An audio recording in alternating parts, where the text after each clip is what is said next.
News বৃত্তান্তে আপনাদের স্বাগত। আপনাদের সঙ্গে আমি দেবলীনা। চোখ রাখবো এই মুহূর্তের খবরে।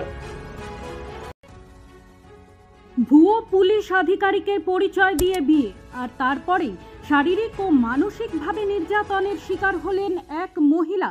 ঘটনায় চাঞ্চল্য ছড়িয়েছে রায়গঞ্জে। রায়গঞ্জ থানায় মহিলার অভিযোগের ভিত্তিতে জিজ্ঞাসাবাদের জন্য ওই ব্যক্তিকে আটক করেছে পুলিশ। প্রাথমিকভাবে জানা যায় মালদার বাসিন্দা হৃদয় দেব বিশ্বাসের সঙ্গে ৮ মাস আগে সামাজিক মাধ্যমে পরিচয় হয় রায়গঞ্জের টেনোহরির বাসিন্দা শম্পা দাসের। পরিচয়ের 2 মাস পরেই রেজিস্ট্রি করে বিয়ে করেন দুজন।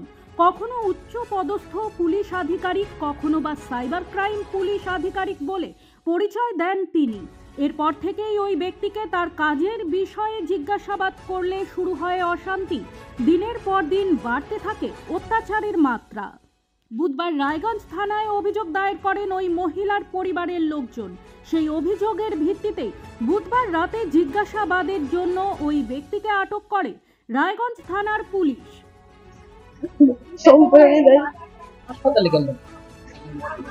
আমার হাজবেন্ড আমাকে মেরেছেন,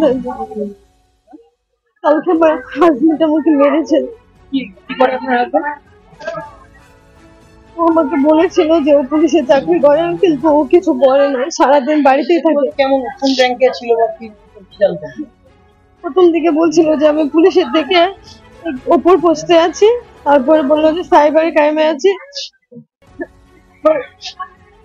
একবার এক একটা বলে সাইবার ক্রাইমে আছে, আবার বলে আইপিএস অফিসার। সোশ্যাল মিডিয়া থেকে 8 মাস হবে। বুঝতে পারেননি ওর সাথে 2 মাসের পরিচয় আমি বিয়ে করেছিলাম। তো 6 মাসে বিয়ের পর থেকে বিয়ে মানে রেজিস্ট্রি করার পরে শুধু কিছুদিন কাজে গেছিল, মানে আমাকে বলছে ডিউটিতে যাচ্ছি। সকালে যেত, সকাল 8টায় যেত, রাত্রে 12টা-1টার সময় আসতো। তারপরে যখন মানে এটা রেজিস্ট্রি করার পর তারপর যখন বাড়ি থেকে বিয়ে দিয়েছে, মন্দিরে গিয়ে আমরা বিয়ে করেছি, বাড়িতে নিয়ে গেছি, সবার সাথে পরিচয় করেছি। তারপর থেকে আর ও একদিনও কাজে নেই। প্রথম শুধু 17 দিন ও কাজে গেছিল, তারপরে আর কাজে যায় না, সারাদিন বাড়িতেই থাকে। কালকে আমি ছাদে গেছিলাম একটু জামা কাপড় আনতে, তো ছাদের থেকে এসেছি, ও দরজা লাগিয়ে দিয়েছে, ঢুকতে দিচ্ছে না আমাকে ঘরে। তারপর আমি বলাতে তারপর খুললো, খোলার পর আমি আমার উপরে পুরো চিৎকার চেঁচামেচি করছে। পরে আমিও বলতেছিলাম যে তুমি এরকম করলে আমি কি করে থাকবো, এরকম করে আমার জীবনটাকে শেষ করে দিলা, তুমি মিথ্যা কথা বললা, আমার জীবন নষ্ট করছে, আরো কত মেয়ের হয়তো জীবন নষ্ট করছে। শুধু এই কথাটাই আমি বলছি। যখন আমি বললাম তুমি আরো কোনো মেয়ের জীবন নষ্ট করছো, তো সাথে সাথে আমাকে একদম মারতে সাথে সাথে ধরে একদম দেওয়ালের মধ্যে মাথা একদম এরকম করে দিচ্ছে, গলায় চিপে ধরছে, এখানে কামড় মেরেছে। এখানে সুমিত্রা দাস হাসপাতালে ওই যে আমার মেয়েকে মেরেছে, জামাই কালকে মেরেছে। তারপরে আমরা শুনতে পেরেছি, আমার ছোট মেয়েকে বলেছে, ছোট মেয়ে ফোন করছে। তারপরে আমরা দৌড়ায় আসলাম, আইসে থানায় চলে গেছি। আর ও মিথ্যা কথা বলছে, যে মিথ্যা কথা বলছে ও বড় আইপিএস আর পুলিশ অফিসার, এগুলা বলছে, এগুলা বলছে। তারপর ওখান থেকে ও বিয়ে হয়েছে, আমরা কেউ রাজি ছিলাম না। তো এখন পরিচয় হলো আপনার মেয়ের সাথে ওই ফেসবুকের থেকেই, হ্যাঁ ফেসবুকের থেকেই পরিচয় হয়েছে। বিচার চাই। আপনার মেয়ের সাথে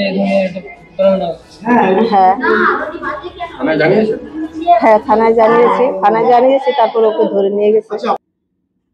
ব্যুরো রিপোর্ট, নিউজ বৃত্তান্ত।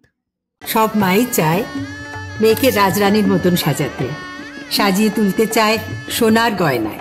ওরিয়েন্ট জুয়েলার্স, সোনা যা সর্বক্ষণের। প্রতিকূল পরিস্থিতির অবসান ঘটাতে আজই আসুন স্বর্গীয় জ্যোতিষ গবেষক ও তন্ত্র সাধক অলোক কর্মকারের সুযোগ্য পুত্র ও একমাত্র শিষ্য সঞ্জয়ের কাছে, যিনি আসাম বঙ্গীয় জ্যোতিষ ও তন্ত্র সোসাইটি দ্বারা জ্যোতিষ রত্ন উপাধিতে সম্মানিত। তাই আজই আসুন বংশানুক্রমিক ও সুদক্ষ জ্যোতিষ প্রতিষ্ঠানে। ছোট ছোট অনুভূতি, স্মৃতিগুলো থেকে যায় সব সময় আদরে। কুকু কুকু কিরে হলো? আসছি, লকডাউন সময় তো হয়ে এলো। কিছু স্মৃতির ভাজেই তোলা থাকে শুভারম্ভে প্রাপ্তি। 50 বছরের অভিজ্ঞতায় অগ্নিশ্বর জুয়েলার্স। নিখুঁত গয়নার কারিগরি। Agneshwar jewellers, NS road, Raiganj. Wait. So this was your wedding look. Oh my god, Tammy, you look pretty. Dhaka থেকে যখন আইছিলাম এ হগল আমার মা আমারে পরাইয়া দিছিল। It's so authentic, Tammy. I will go for this look. But what about my goina? সাদা রঙের রুমালটিতে গোলাপি রঙের কাজ, সব মিলিয়ে দারুণ হবে নতুন কনের সাজ। আমার গয়না আমার শ্রী ঢাকা জুয়েলার্স, আভিজাত্যের গয়না।